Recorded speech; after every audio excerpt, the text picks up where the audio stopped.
Hi, this is Neha and I welcome you all to my class in which we are going to discuss the nature and nurture debate and the effect of this especially on the development. तो आज के video में हम बात करेंगे कि nature and nurture debate क्या है, यानी कि हेरिडिटी एंड एनवायरनमेंट का इफेक्ट डेवलपमेंट पे किस तरह से होता है। तो जैसे कि आप देख सकते हैं स्क्रीन पर, हम साथ ही साथ कुछ प्रैक्टिस सेट पे भी जाएंगे जिसमें हम कुछ इंपॉर्टेंट क्वेश्चंस को भी डिस्कस करेंगे after studying the content. So let's quickly begin with our class. Let's see what are the objectives what we are going to do today. Basically the two factors that affect development, heredity and environment, इनके बारे में समझेंगे और nature versus nurture debate exactly क्या है इसको भी हम समझेंगे, राइट। और एक क्वेश्चन पेपर तो हम सॉल्व करेंगे ही। तो दो फैक्टर जो हैं जो कि डेवलपमेंट को बहुत ज़्यादा अफेक्ट करते हैं, they are heredity and environment. Heredity और एनवायरमेंट क्या होते हैं अलग अलग समझेंगे, लेकिन ये दोनों ही बच्चे के डेवलपमेंट पर अपना पूरा तरीके से अपना इम्पैक्ट डालते हैं। अगर बात करें कि हेरिडिटी क्या है, द ट्रांसफर ऑफ फिजिकल और mental characteristics from parent to child through genes is called heredity. जो कुछ भी बच्चे को अपने पेरेंट्स से जीन्स के थ्रू मिलता है, these are basically biologically inherited characteristics जो कि बच्चे को अपने पेरेंट्स से मिलती हैं और इससे वो किसी भी तरीके से मॉडिफाई नहीं कर सकता, इनको चेंज नहीं किया जा सकता। ये हमारे पेरेंट्स के डीएनए से एनकोडेड होते हैं और इनमें किसी भी तरीके का मॉडिफिकेशन हम नहीं कर सकते और ये जिस तरह से भी हमको मिलते हैं उसी का इम्पैक्ट, उसी तरीके का इम्पैक्ट हमारे डेवलपमेंट पर आता है। What does heredity influence? Heredity influences the different aspects of growth and development. That is height, weight, structure of the body, color of hair and eye, intelligence, interest and certain behaviors.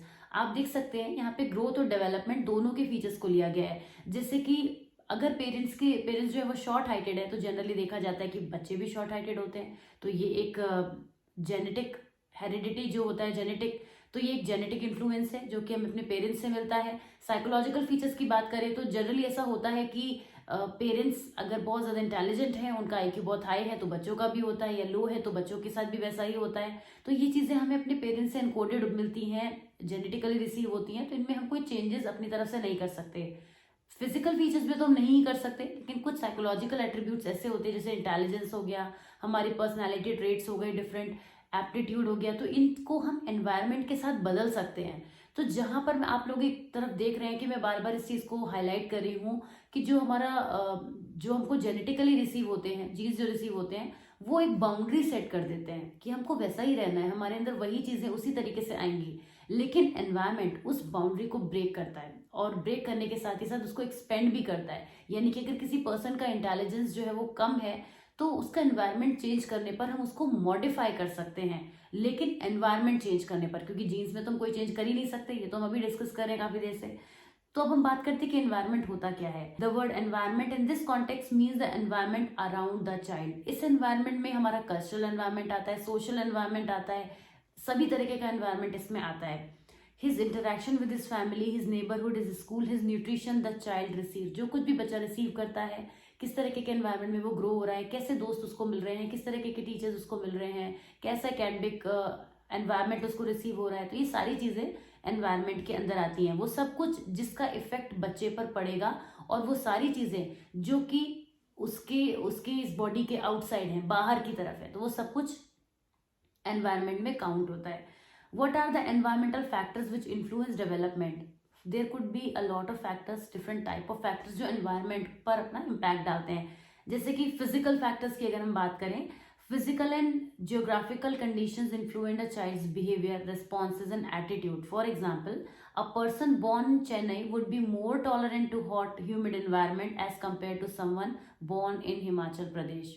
अगर हम दो different states की यहाँ पे बात करें तो geographical conditions जो होती हैं वो भी बच्चे के एनवायरनमेंट में इंक्लूडेड होती हैं, फिजिकल फैक्टर में काउंट होती हैं। डेमोग्राफिकल कंडीशंस जितनी भी होती है कि बच्चा किस तरह से रह रहा है। अब देखिए कि जो बच्चे लगातार गर्मियों में एसी में रहते हैं, वो थोड़ी सी भी देर के लिए धूप में जाने पर उनको प्रॉब्लम होने लगती है, उनको स्किन प्रॉब्लम होने लगेगी, उनको इचिंग होने लगेगी, उनको बहुत ज़्यादा कोई भी और डिफरेंट प्रॉब्लम हो सकती है। लेकिन उसी टाइम पर हम ये देखते हैं कि उनसे भी ज़्यादा हॉट एंड ह्यूमिड एनवायरनमेंट में जो गाँव के बच्चे होते हैं वो खेलते भी हैं, कूदते भी हैं, दौड़ते भी हैं, उन्हें कोई फर्क नहीं पड़ता, राइट। तो किसी तरीके की कंप्लेंट उनकी तरफ से नहीं आती कि उनको स्किन की एलर्जी हो रही है, वो होता ही नहीं है उनके साथ नेचुरली, क्योंकि उस एनवायरनमेंट में वो डेवलप हो जाते हैं, उसमें कंफर्टेबल हो जाते हैं। फैमिली की अगर बात करें तो फैमिली हमारा एक बहुत बड़ा एनवायरनमेंट का सोर्स है। फैमिली से एग्जैक्टली क्या मतलब है कि फैमिली मेंबर्स, कितने फैमिली मेंबर्स है, नहीं। देखिए बच्चे को किस तरीके का फैमिली एनवायरनमेंट मिल रहा है, उसको प्यार मिल रहा है अपनी फैमिली में या नफरत मिल रही है, किस तरीके का एनवायरनमेंट उसको मिल रहा है, अनकंडीशनल पॉजिटिव रिगार्ड मिल रहा है, पॉजिटिविटी है, हैप्पीनेस है, किसी तरीके की प्रॉब्लम तो नहीं है फैमिली में। ये सारी चीज़ें जो होती हैं वो फैमिली में आती हैं, और बच्चा दुनिया में आने के बाद अपनी फैमिली से ही सबसे पहले इंटरेक्ट करता है। तो the behaviour that a child observes, the values she और he is taught are all through this initial interaction.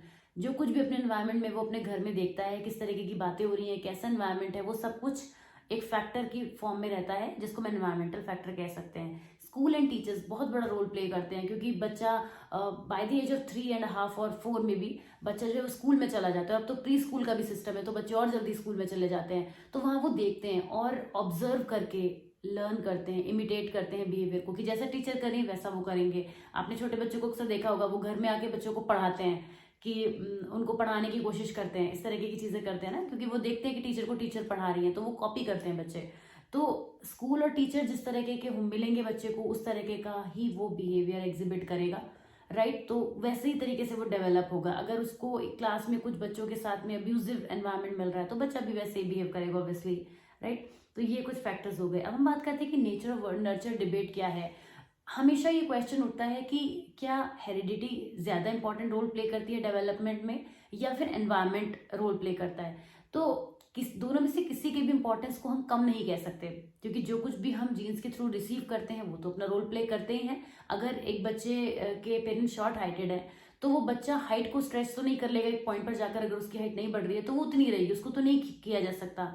लेकिन अगर एक बच्चे का इंटेलिजेंस जो है वो उसने अपने पेरेंट्स से बहुत अच्छा रिसीव नहीं किया है थ्रू जीन्स, उसको एनवायरनमेंट के थ्रू मॉडिफाई किया जा सकता है। बेसिकली साइकोलॉजिकल एट्रीब्यूट्स को एक्सपेंड किया जा सकता है। तो हम अल्टीमेटली इस पॉइंट पर आते हैं कि दोनों में से कोई भी ऐसा नहीं है, नेचर या नर्चर, दोनों में से कुछ भी ऐसा नहीं है जिसको हम कम कहें कि किसी का रोल कम होता है। और ये कभी भी ना खत्म होने वाली डिबेट है साइकोलॉजी में, जो हर एक चीज में चलती है। अगर इंटेलिजेंस में करें तो भी नेचर वर्सेस नर्चर में आज तक कोई जीता नहीं है, क्योंकि वही डिस्कशन चलता रहता है। पर एक कंक्लूजन पे हम पहुंच सकते हैं कि जो नेचर है, जो हमारा हेरिडिटी वाला पार्ट है, वो एक लिमिट सेट करता है जिसके अराउंड हमारा डेवलपमेंट होता है। लेकिन जो नर्चर है, यानी जो एनवायरनमेंट है, वो हमेशा उस लिमिट को ब्रेक करने की कोशिश कर सकता है। ब्रेक किया जा सकता है, हमेशा कर लेंगे ऐसा भी पॉसिबल नहीं है, लेकिन कर सकते हैं, हो तो सकता है एटलीस्ट, है ना। तो ये चीज हमें समझनी है कि this is called nature versus nurture debate, और जो कि डिफरेंट साइकोलॉजिकल एट्रीब्यूट्स में यूज होती है।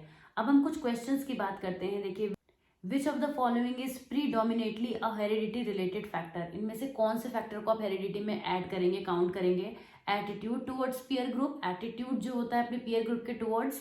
Thinking pattern, colour of the eyes, participation in social activities. तो जो यहाँ पे हम देख सकते हैं, जो कलर ऑफ द आईज है वो हमें एक जेनेटिक कोड की फॉर्म में रिसीव होता है, तो यही एक हेरिडिटी फैक्टर है जिसको हम यहाँ पे मार्क करेंगे। So option C is the correct answer. Environmental factors that shape development include all of the following except what। इनमें से क्या है जो कि environmental factor that shape development, इनमें से कौन सा है। quality of education, physique, quality of nutrition and culture।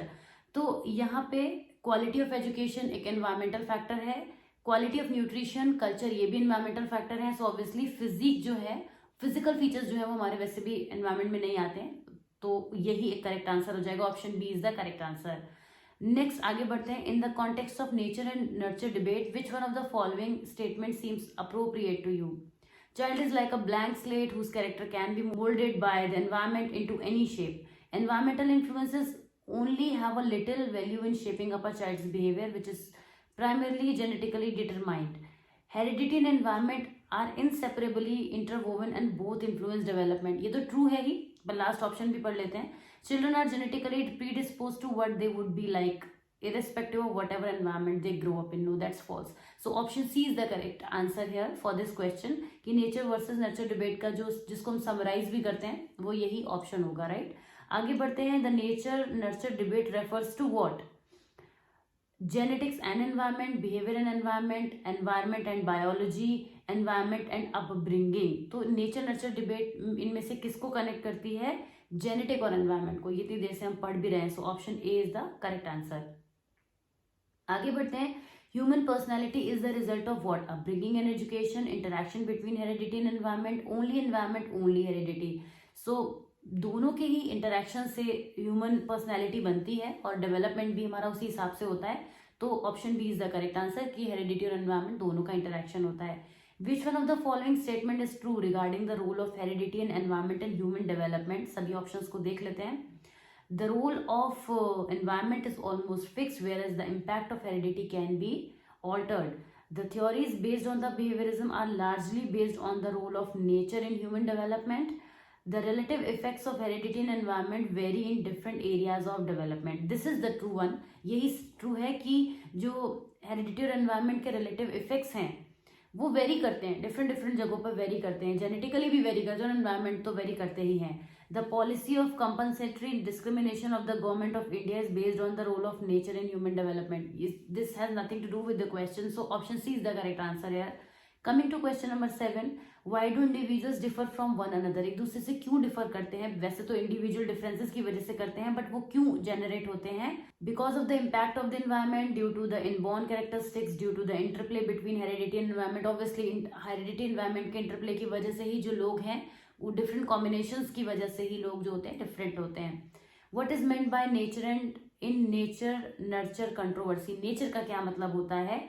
So biological gives और हेरिडिटरी इन्फॉर्मेशन, जो इसमें जो नेचर है वो हमारे हेरिडिटी पार्ट के लिए यूज होता है, जो नर्चर है वो एनवायरमेंट के लिए यूज होता है। तो पूछा गया है कि नेचर नर्चर में से जो नेचर है वो क्या है, तो आपको पता होना चाहिए ऑप्शन बी जो दिया हुआ है, हमारे जो बायोलॉजिकल गिव्स होते हैं या फिर हमारे हेरिडिटरी इन्फॉर्मेशन जो होती है उसको हम नेचर में काउंट करते हैं, राइट। एनवायरमेंट को हम नर्चर में काउंट करते हैं।